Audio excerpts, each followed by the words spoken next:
Hello বন্ধুরা, আবার চলে আসলাম সোনার সংসার পূর্ণিমাতে। দেখো তোমাদের কাকু ফুল নিয়ে ঢুকছে। আজকে যেহেতু বৃহস্পতিবার পুজো দিতে হবে, তাই ফুলটা নিয়ে চলে আসলো, মিষ্টি নিয়ে চলে আসলো। এদিকে আমি টিফিনটা বানিয়ে ফেললাম। আজকে টিফিন বানালাম ডিম টোস্ট। দেখো তোমাদের কাকু খেয়ে চান সেরে পুজো দিতে বসে পড়লো।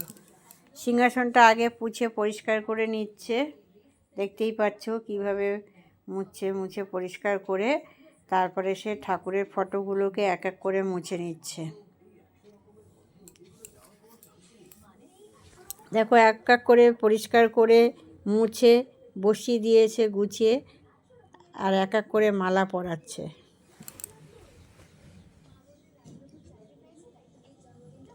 যেহেতু তারা মা, তাই একটা গাঁদার মালা পরিয়েছে, একটা জবার মালাও পরাচ্ছে। দেখো লোকনাথকে মালা পরিয়ে দিল।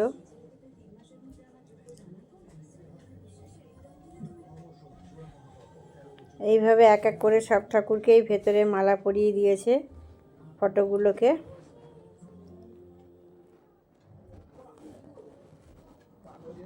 দেখো এলো অনুকূল ঠাকুর, গুরুমা, গুরুপিতা, কালী ঠাকুর, লোকনাথ বাবা, আর এদিকে জগন্নাথ।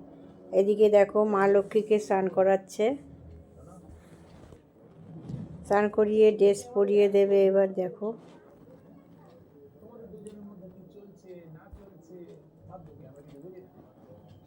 দেখো চান করিয়ে রেডি করে লক্ষ্মী ঠাকুরকে বসিয়ে দিল।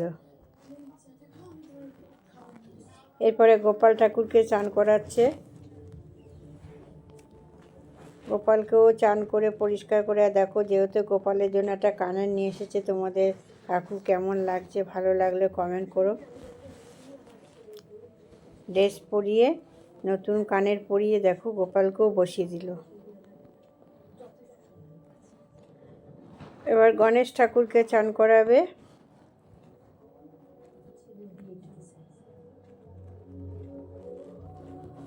দেখো এইভাবে সব ঠাকুরকেই চান করিয়ে পরিষ্কার করে বসিয়ে দিচ্ছে। এবার গণেশকেও চান করিয়ে ড্রেস পরিয়ে বসিয়ে দেবে।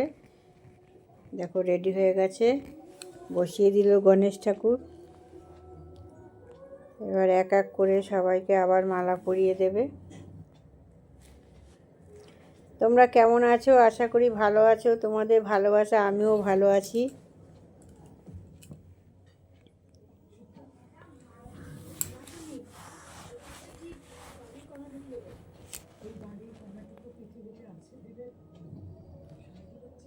দেখো এক এক করে সবাইকেই মালা পরিয়ে দিচ্ছে।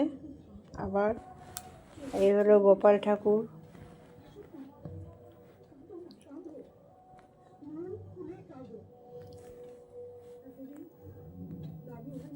যেহেতু বৃহস্পতিবার আজকে ঘট বসাতে হয়, তাই ঘরটাও বসিয়ে দিল। একদিকে দেখো শিব ঠাকুরও চান করিয়ে বসিয়ে দিয়েছে। দেখো পুরো ঠাকুরের সাজানোটা তোমাদের সাথে এখন শেয়ার করছি। সাজানোটা কেমন হয়েছে।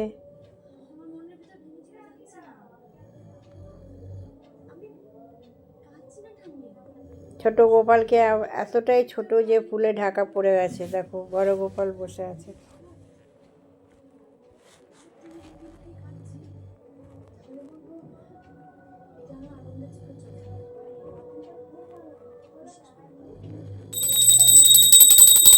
দেখো ভোগ দিয়ে তোমাদের কাকু আরতিটাও করে ফেললো। পুজোর শেষে চলে গেলাম আমি রান্না করতে। আজকে কি রান্না করলাম, গরম গরম ভাত, ডিমের কারি আর মুসুরির ডাল। এই হলো আজকের রান্না।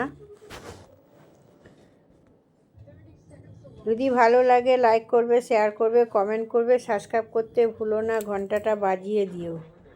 দেখো দুপুরের খাওয়া দাওয়া করে কাজকর্ম সেরে চলে গেলাম আমি বিকালে আমি চাটা করে খেয়ে নিলাম। তারপরে সে দেখো আমার ভাইয়ের ছেলে আজকে আমাদের বাড়িতে এসে পিৎজা বানাচ্ছে। ও নতুন শিখেছে, তাই আমাদের খাওয়াবে বলে আমাদের বাড়িতে এসে বানাচ্ছে। দেখো আমাকে খেতে দিল, তোমাদের কাকুকে খেতে দিয়েছে, এদিকে নিজেও খাচ্ছে। পিৎজাটা খুব সুন্দর হয়েছে, আমার তো খুব ভালো লেগেছে। পরে তোমাদের রেসিপিটা দেখাবো কিভাবে বানালো।